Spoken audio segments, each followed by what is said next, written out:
শুভ সকাল বন্ধুরা। আজ আমাদের আলোচনার বিষয় আবার একজন নাবালিকা নির্যাতিত পশ্চিমবঙ্গে। আম, ঘটনাটি ঘটে বুধবার। অ্যাকচুয়ালি এটার দ্বারা এটা বোঝা যায় যে সরকারি হাসপাতালগুলোর যে নিরাপত্তার পরিকাঠামো আছে সেগুলো বারবার প্রশ্নের মুখে আসছে। যেরকম আমরা আরজি করের ঘটনা দেখলাম, ঠিক সেই একইভাবে বুধবার দিন এসএসকেএমে এই ঘটনাটি ঘটে। আহ, ধাপা নামক একটি জায়গায়, আহ, কলকাতা সংলগ্ন ধাপা নামক একটি জায়গায় এই ব্যক্তিটি বসবাস। অমিত মল্লিক নামক এই ব্যক্তিটি থাকেন, যিনি এই ঘটনায় অভিযুক্ত এবং একদিনের পুলিশ হেফাজতেরও নির্দেশ হয়েছে ওনার। তো ঘটনাটি বুধবার ঘটে। উনি একজন সরকারি হাসপাতালের অস্থায়ী কর্মী, যিনি বর্তমানে এসএসকেএমে নয়, অন্য একটি সরকারি হাসপাতালে কর্মরত রয়েছেন। তিনি এসএসকেএমে কোনো একটি দরকারে বা তার কোনো হাসপাতাল সম্বন্ধিত কাজে এসেছিলেন। তো যখন তিনি এসেছিলেন তখন সেই সময় ওখানে ওই নাবালিকা তার দাদুর সাথে আউটডোর ওয়ার্ডে অপেক্ষারত ছিলেন, কোনো একটি মানে ডাক্তারি পরামর্শের জন্য অপেক্ষারত ছিলেন। তো সেই সময় ওই কর্মী, যেহেতু ওই হাসপাতালের কর্মীদের মতো একই পোশাক পরেছিলেন, তো তাই জন্য হাসপাতাল কর্তৃপক্ষের দাবি সেই জন্য সেই কর্মীকে, হাসপাতালের অস্থায়ী কর্মীকে কোনোভাবেই কোনো জায়গায় বাধাপ্রাপ্ত হতে হয়নি হাসপাতালে ঢোকা থেকে। তো সে ঢোকে স্বাভাবিকভাবে এবং ঢুকে ওই মেয়েটিকে আউটডোর ওয়ার্ড থেকে ট্রমা ওয়ার্ডে ডেকে নিয়ে যায় এবং ট্রমা ওয়ার্ডের মধ্যে একটি টয়লেটের মধ্যে মেয়েটির সাথে এই অপকর্মটা ঘটানো হয়। এবং যখন উনি ওই ব্যক্তি ওখান থেকে বেরিয়ে যাওয়ার পর যখন মেয়েটি চিৎকার করে এবং ওখানে হসপিটালের স্টাফেরা আসে এবং তার বাড়ির লোক আসে, তখন সবাই জানতে পারে যে কী ঘটনাটি ঘটেছে। তো এটা হচ্ছে আমাদের রাজ্যের সরকারি হাসপাতালের নিরাপত্তার পরিকাঠামো। এবার হাসপাতালের মানে হাসপাতালের কর্তৃপক্ষের বা হাসপাতালের কর্মীদের, স্টাফেদের এটাই দাবি যে যেহেতু সেই ব্যক্তি নীল কালারের পোশাক পরেছিলেন এবং হাসপাতালের অন্যান্য অস্থায়ী কর্মীরা, চিকিৎসা কর্মীরা বা অন্যান্য কর্মীরা বেসিক্যালি নীল কালার ড্রেস পরে থাকে, তো তারা ওই ড্রেস দ্বারা চিহ্নিত হয়। তো আপনারাই ভেবে দেখুন যে কতটা পিছিয়ে থাকলে এখনও একটা হাসপাতালের মতো ইনস্টিটিউশনের শুধুমাত্র জামার রং বা ড্রেসের রং দেখে এটা নির্ধারণ করা হয় যে এই ব্যক্তি এই হসপিটালের কর্মী বা এই ব্যক্তি সরকারি কোনো হাসপাতালের কর্মী, যে যে কোনো হাসপাতালে অবাধে যাতায়াত করতে পারে। না আছে কোনো আইডি কার্ড, না আছে কোনো পরিচয়পত্র। এবার কোনো পরিচয়পত্র ছাড়া কোনো ব্যক্তিকে তো বিশেষভাবে চিহ্নিত করা সম্ভব নয় যে এই হসপিটালের দ্বারা নিয়ন্ত্রিত, এই ব্যক্তি অন্য হসপিটালের দ্বারা নিয়ন্ত্রিত, সে অন্য কোনো কাজেই হসপিটালে এসছে। এটা শুধুমাত্র নিয়ন্ত্রণ করা সম্ভব আইডেন্টি কার্ডের দ্বারা। তো এটা নির্দেশ আছে যে প্রত্যেকটা কর্মীকে তাদের আইডেন্টি কার্ড তাদের সাথে রাখতে হবে।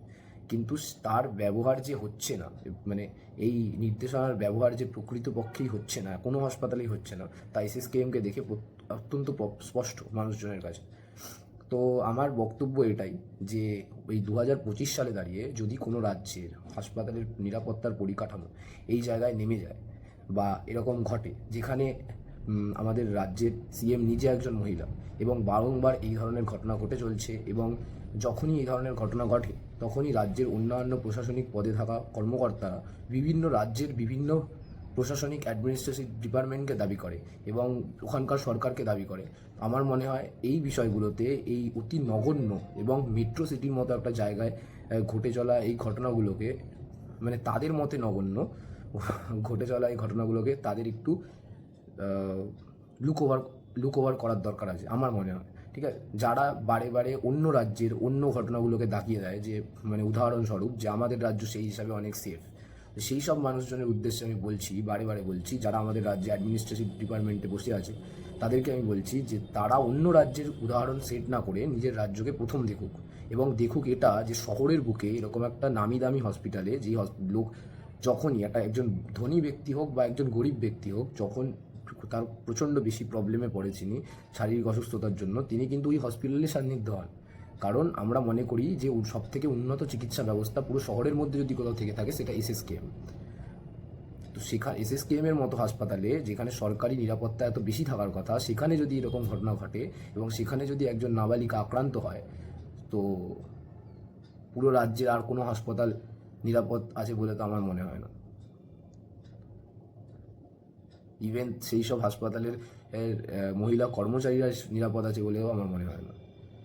তো আমার মনে হয় যে অ্যাডমিনিস্ট্রেশন এবং সরকারের এই দিকটা ভেবে দেখা উচিত। 2025-এ দাঁড়িয়েও আমাদের রাজ্যে অহরহ প্রতিদিন যেভাবে নির্যাতন চলছে বা যেভাবে মেয়েদের ওপর টর্চার করা হচ্ছে এবং এই ঘটনাটা যেভাবে সামাজিক ব্যাধিরূপে প্রকাশ হচ্ছে আমাদের রাজ্যে, অন্য রাজ্যের কথা আমি জানি না, কারণ আমি এই রাজ্যে থাকি, এখানে বড় হয়েছি, এই জায়গাটাকে দিনকে দিন খারাপ হতে দেখছি। তো আমার অন্য রাজ্যের উদাহরণ সেট করে লাভ নেই। আমাকে আগে নিজের ঘরটাকে ঠিক করতে হবে, তারপর অন্য লোকের ঘরের ওপর আঙ্গুল তুলতে হবে। তো আমি অ্যাডমিনিস্ট্রেটিভ ডিপার্টমেন্ট বা প্রশাসনিক যারা কর্মকর্তা আছে তাদের কাছে এটাই অনুরোধ করব যে প্রত্যেকটা হাসপাতালে যদি আপনারা চেঞ্জ করতে চান বা যদি আপনারা মনে করেন যে অ্যাজ এ পাবলিক আমি জ্ঞান দিচ্ছি, তাহলে আপনাদের জন্য একটা সলিউশন আছে।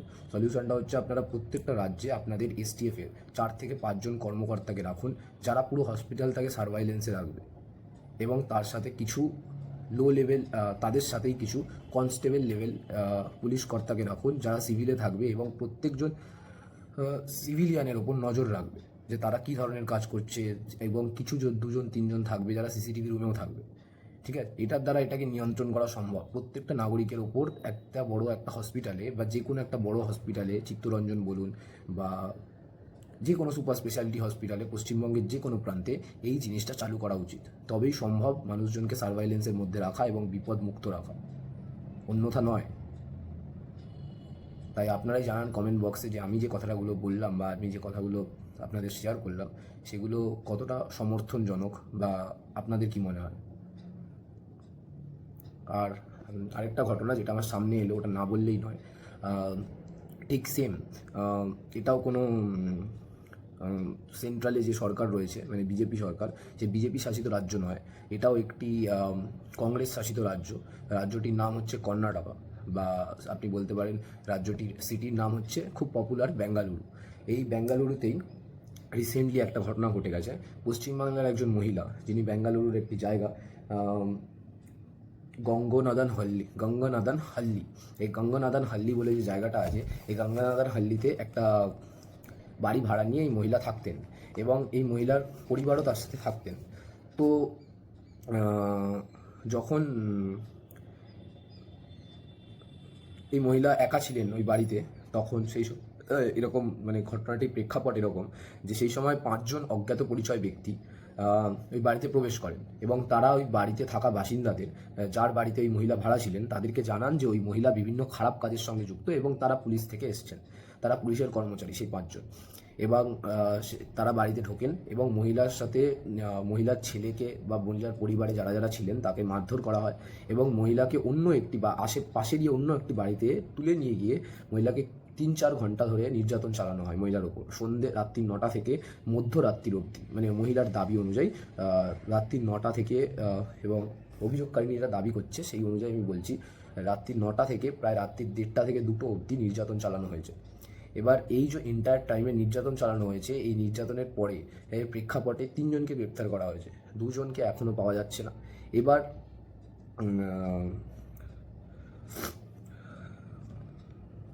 যারা বলছে, পরে জানা যায় যে যারা মানে এই অভিযোগ মানে এই ক্রিমিনাল প্রেক্ষাপটটা যারা তৈরি করেছে, তারা বেসিক্যালি পুলিশেরই ইনফর্মার। ঠিক আছে, তারা পুলিশের ইনফর্মার এবং তাদের কাছে ইনফরমেশন ছিল যে এই মহিলা যিনি রয়েছেন এখানে, তিনি বাইরে থাকেন, মানে তিনি বাইরের স্টেট থেকে বিলং করেন এবং তার কয়েকদিন ধরে তার যে মালিক আছে, মানে তার যে হাউস ওনার আছে, তার সাথে কিছুদিন ধরে ঝামেলা চলছে। ঝামেলাটা এটাই যে তার হাউস ওনার তাকে তার বাড়ি ছেড়ে দিতে বলছে এবং এই মহিলা বলছেন যে না, আমি এখন বাড়ি ছাড়তে আমি প্রস্তুত নই। তো এই ঝামেলার সুযোগ নিয়ে এই যেই 5 জন লোক আছে, এই 5 জন লোক অ্যাকচুয়ালি পুলিশের ইনফর্মার। এদের কাছে খবর ছিল এই ধরনের ঝামেলা তার এবং তার হাউস ওনারের মধ্যে চলছে। এই ঝামেলার সুযোগ নিয়ে তারা বাড়িতে প্রবেশ করে এবং এই মহিলার সাথে এই ঘটনা ঘটান। তাহলে আপনারা বলুন যে না আমাদের লোকেরা, মানে আমাদের নিজেদের লোকেরা না নিজেদের রাজ্যে সেফ না বাইরের রাজ্যে সেফ। তাহলে নিজেদের রাজ্যে যে ধরনের ঘটনা ঘটছে, বাইরের রাজ্যে তার থেকেও খারাপ ধরনের ঘটনা ঘটছে। আবার এমন রাজ্যে এই ধরনের ঘটনা ঘটছে, সেটা না বিহার, না ইউপি, না ঝাড়খণ্ড, না রাজস্থান, যে বিজেপি শাসিত রাজ্য বা মানে অন্য কোনো দল আছে। এখানেও ইন্ডি জোটের শরিকরা আছে, যারা আমাদের রাজ্যের যে সরকার আছে তাদের খুব ভালো বন্ধু। তারপরেও এই ধরনের ঘটনা ঘটছে এবং এর পরবর্তীতে কোনো অ্যাকশানও হয় না। পুলিশ বলছে আমরা টিম গঠন করেছি, ডিএসপি থেকে ডিআইজি লেভেলের সব অফিসাররাই তদন্তে লেগে আছে, এইসব পুলিশের বক্তব্য, ঠিক আছে। কিন্তু আলটিমেটলি ব্যাঙ্গালোরের মতো একটা শহরে এই ধরনের ঘটনা কিন্তু খুব আনএক্সপেক্টেবল, মানে এগুলো আশা করা যায় না। কারণ আমি নিজে ব্যাঙ্গালোরে ছিলাম, আমি দেখেছি ওখানে প্রশাসনিক ব্যবস্থা কত উন্নত। তারপরে যদি এই ধরনের ঘটনা এক ব্যাঙ্গালোরের মতো একটা গ্রাম পঞ্চায়েতে ঘটে এবং 5 জন অজ্ঞাত পরিচয় ব্যক্তি শুধুমাত্র পুলিশের ইনফর্মার হওয়ার কারণে একজনের বাড়িতে ঢুকে গিয়ে একজন মহিলাকে এইভাবে নির্যাতন করতে পারেন, যে অন্য একটি রাজ্য থেকে নিজের জীবন ধারণ করার জন্য অন্য একটি রাজ্যে কাজে গেছেন, মানে এগুলো আনএক্সপেক্টেড। এগুলো তখনই ঘটে যখন আমাদের রাজ্যের, আমাদের মতো একটা বড় রাজ্যের 10 কোটি 11 কোটি জনসংখ্যা সম্বলিত রাজ্যের প্রশাসনিক কর্মকর্তারা খুব ইরেসপন্সিবল অ্যাক্ট করে, তখনই এইসব ঘটে, ঠিক আছে। যদি তারা মিনিমাম রেসপন্সিবল হতেন যে নাগরিকদের প্রতি, না হসপিটালের ঘটনাটা ঘটতো, না এসএসকেএমের ঘটনাটা ঘটতো, না আরজিকর ঘটতো, আর না বাইরের রাজ্যে আমাদের মেয়েদেরকে বা আমাদের ছেলে মানুষদেরকে নির্যাতিত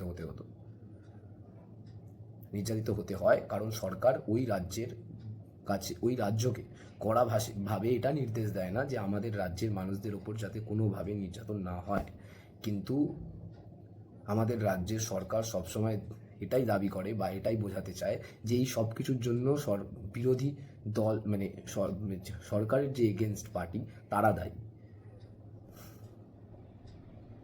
কি মানে এগুলো ভেবে আমার খুব অবাক লাগে।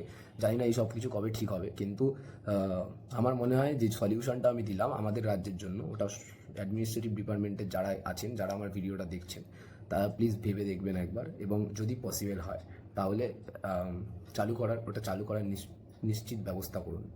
নাহলে এরকম ঘটনা অহরহ ঘটতে থাকবে, এবং শুধুমাত্র এই ঘটনাগুলো সাধারণ মানুষের দ্বারা মানে ঘটে না, বা কোনো ক্রিমিনাল মেন্টালিটির মানুষ যে ঘটায় এরকমটা নয়।